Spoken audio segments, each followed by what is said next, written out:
Welcome to Common Sense. I'm Lydia Nicole. If it's your first time and you want acting tips, showbiz insight, or life lessons, you have come to the right place. I ask that you subscribe if you haven't already done so and hit the notification bell so you can get all the information in real time.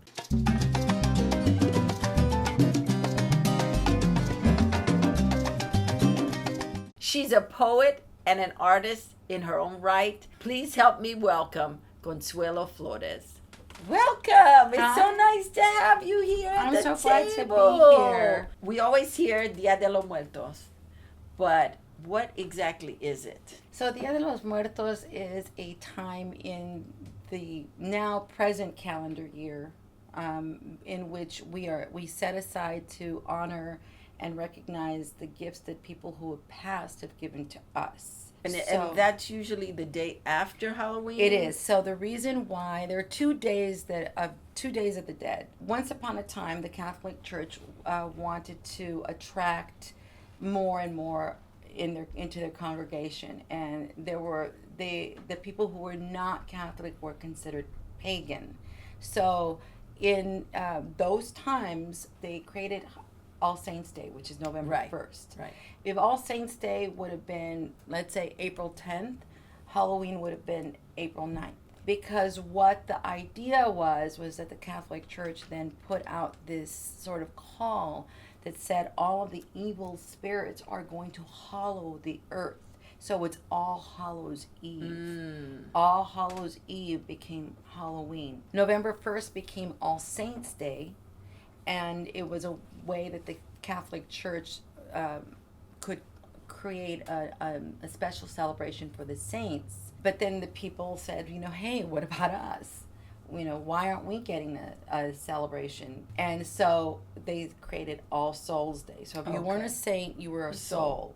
And All Souls Day became November 2nd. Oh, wow. So Days of the Dead, you may have heard that term, days. November 1st is, because it's All Saints Day, is dedicated to the children because they are free from sin and more saint-like. And All Souls Day is for any adult who has passed, and you want to have a period of time to honor and respect them and recognize, again, the gifts that they gave us in life. Doesn't mean, oh, look, here's a box with a piece of jewelry in it. No, what it is that it is, my mother taught me how to cook. My father taught me how to read and write in Spanish. Those are gifts that I will carry with me for the rest of my life and have been truly, truly valuable. So again, you recognize and honor the people who have died. You come to terms with your own mortality, and you celebrate life, whose ever life it is, including your own. Does it matter how long ago they died? No. Oh, so it could be at any time. Mm-hmm. Okay. I create public altars because I want the public to know who my dead are or were. But I have a perpetual altar at home that I never take down. In fact, I clean it like every so often. I rearrange things, but basically that's my altar for my dead, which include my brother Ben, who died in 2000, my parents. What do you put on an altar? Like what is considered to be part of that tradition that should be? The altars traditionally there are 3 levels. The ground level is sort of the connective tissue that is what everyone can identify with. That is general, but it's specific to the person. Okay. The food and the flowers and things that people can say, oh yeah, we have rice and beans at home too. So I identify with that. And then the next layer or the next level is more about what was specific to that person. And then the higher up you go, the more reverence there is. So the photographs of the people who have died. In a public or community altar, those photographs are found interspersed on the altar. You will never put them on the floor, but you will put them on different parts of the altar. It just made me think of Coco. There's so many beautiful details? Yes. I could not be a consultant to that because it would be conflict of interest. I gave ABC Disney, my friend who worked there, I gave them a list of all the people they should contact. And I was very grateful that they did take that seriously. And ABC was years before, I don't know if you remember, they tried to copyright Day of the Dead. I do remember They tried to copyright it so they could brand that thing as their own. And of course, it's a cultural celebration, so you can't do that to a community and not expect the sleeping giant to just come alive. Mm-hmm. And so that's what happened. And they, to their credit, they took it back. They didn't do made that. amends. They did. And then they reached out to the community and they said, well, you know, we're not going to take it. We're going to actually work with them to make it better and to make it accurate. And so there was the Ofelia and Rosana Esparza, the Esparza family, who she is also an amazing master altarista. She consulted on the film, along with Lalo Alcaraz and Lydia Villalobos. They consulted more on the story part of it. But I can tell you, in watching that film, I can see where they went in Mexico. I could see self-help graphics in the film. Mm-hmm. I knew the storyline, and it was so true. Now, did it encompass every single aspect of Day of the Dead? No, but you can't do that in one film. And there are different parts of Mexico where Day of the Dead is celebrated differently, so you can't do that in one film. How long do the altars stay up? Well, they typically stay up during the Day of the Dead season from maybe the end of October to the end of November. As I mentioned earlier, I have a perpetual altar that I never take down, and you can do that.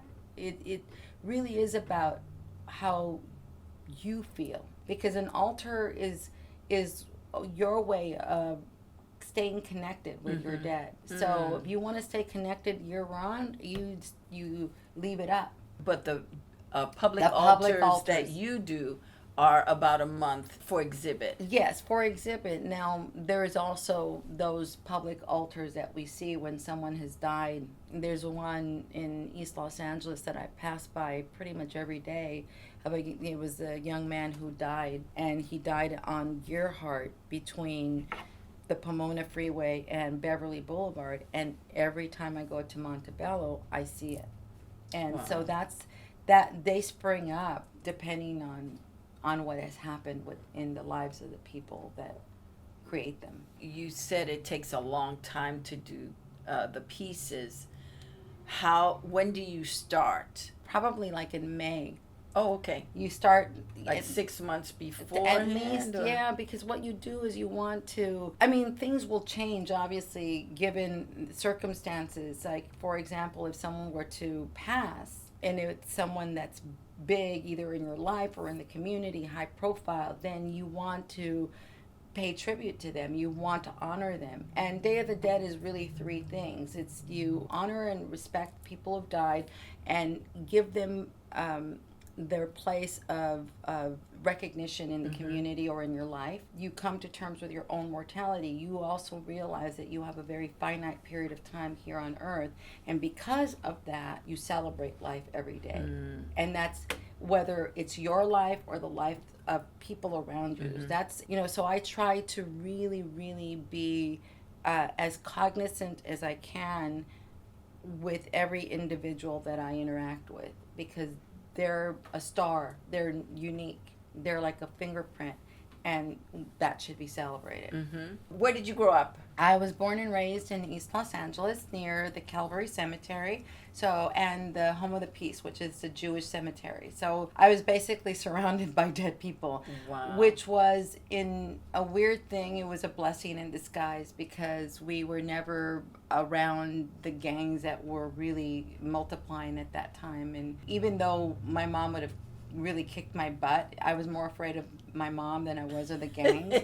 It still was a blessing, because we didn't have to deal with a lot of the angst and a lot of the drama that the gangs brought. I was not aware of Day of the Dead as a celebration, or even I had no cultural connection to it at all. I went to Self-Help Graphics, where they were doing workshops for Day of the Dead back in 1981. So that's where I was introduced to that. Okay. And so what happened was, I was fascinated with this celebration, And I was puzzled as to why I didn't know about it. So I went back home and I asked my mom, hey mom, ¿qué es el Día de los Muertos? Ay, eso es una cosa de, no, los católicos no lo celebramos. You know, we just, that's pagan. Yeah, the Catholics don't celebrate We don't that. do that. Yes. Well, but what is it? No, you just take a piece of bread y lo pones en el altar y es todo. You put a piece of bread on the altar and that's it. That's like the offering. And I'm like, oh, that's very odd because it's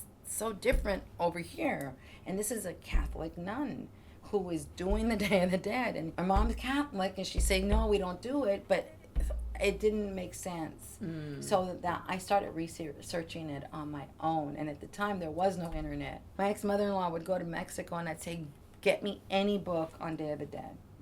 And she would get it and I would read it. Tell us about Self-Help Graphics. So Self-Help Graphics is an amazing cultural arts organization. It's the only one of its kind in the United States that does as much as it does, along with Galeria de la Raza in San Francisco, which no longer exists because it lost its funding, it lost its property. Self-Help Graphics has managed to buy its property, so it's been really a feat. They were the birthplace of the celebration of Day of the Dead publicly in actually the U.S., or at least the Western U.S. And they had a celebration of the Day of the Dead after the East LA riots of August 28th, 1970, or August 29th, 1970, when Ruben Salazar was murdered. It was the protest against the war in Southeast Asia, and there was a huge riot, and a few people were killed. And so the community at the time really, really was destroyed. There was a lot of unity in the community, and that was destroyed. So what Self-Help Graphics did under the guidance of Sister Karen Bocalero and a few other artists, they came together and they decided, well, we're gonna try and return that unity to our community, and we're gonna do it not celebrating lost lives at war. We're not going to do it by a protest. We're going to do it through art. And we're going to do it through a cultural celebration that is really important to us. And that's Day of the Dead. That way we can honor our dead, whether they died during the riots or they died as soldiers in Vietnam, or even just in our families. We're going to honor our dead. We're going to go back to our roots. We're going to recognize who we are, recapture our cultural identity, and then own it and create a community in that celebration. And that's what happened. That was in 1972. So it was about a year and a half after that riot. And it's been going strong. It went strong really quickly. Everybody grabbed onto it, but then in the 1980s it faltered. There were very few people actually taking a vested interest in creating or doing the work for the celebration, because it's a lot of work. It's a lot of work to get the art and do the celebration in the way it's supposed to. It's very easy to say, oh, it's like Halloween, and it's not. So I brought it back. I brought it back in 1989. I asked Sister Karen at the time if I could do a Day of the Dead celebration, and that's what happened. So from like late 1970s to 1988 was the last show that they had that wasn't Day of the Dead. So you started doing this in 89, and you're still doing this. I am still doing this, and I am now doing huge scale altars. Every altar that I make, I push myself, or I go in a direction based on what it is that I'm doing. So, for example, my first altar to my mom, it was really difficult. It was less than a year after she died.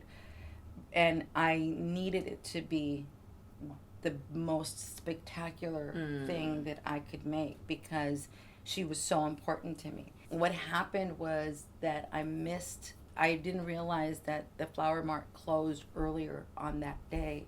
So I missed, and I did not have any flowers. So I was beside myself. It was tormenting to me. My husband said, okay, look, you just need to rethink it.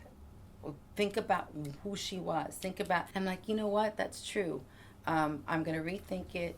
Her connective tissue in our family was food, Mm. food and prayer. Mm.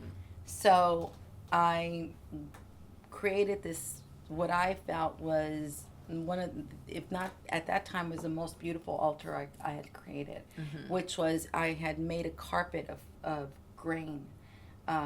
It was pinto beans, white rice, and purple hominy with chiles, and the chiles formed stars, and Oh, wow. there were 7 stars, that one for each of my family members that had passed, because those were the stars. They Right. were stars in the sky. Yeah, I was very, very happy, and of course there were rosaries all over the place, and it was sort of divided, the old country from where she came from, and the new country. The old country, she worked and worked and worked, so there was a sewing machine, there was a jarro. What's that? It's like a pitcher, a clay pot Oh, pitcher, okay. with a clay, because that's what she had in Mexico, versus the little teacup over here with a pan dulce, Mm. and it's coffee, and I had a chair for her with her little shoes, and regardless of where it was, there were rosaries everywhere. So you're now getting ready to go into your 30th year doing these altars. Have you brought any people in to mentor them so that they can continue this tradition? My sons, both of my sons, especially my younger son, who is 32. When my husband was in the hospital, I had to build an altar at Grand Park, and my husband would be the he'd be the strong man. He'd carry all the things, and I had to do this in a short period of time because he was in the hospital. I had to go and build the altar and then go back to the hospital. Both of my sons said, okay, let's do it, Mom. And we packed the car and we went. We did the altar, and I took them back, and they went their way and I went mine. My older son said to me just recently that he really just wants to do it much more now. Wow. He said, please just let me know when you're doing it, what you're doing, and I'll be there. Please check out the links below to find everything out about Consuelo Flores, about her art, about how you can find her on social media, all about Dia de los Muertos, and let us know what you think. Your comments mean so much. So if you haven't already done so, please subscribe to this channel and hit the notification bell so you can get the information in real time. Thank you so much for joining us.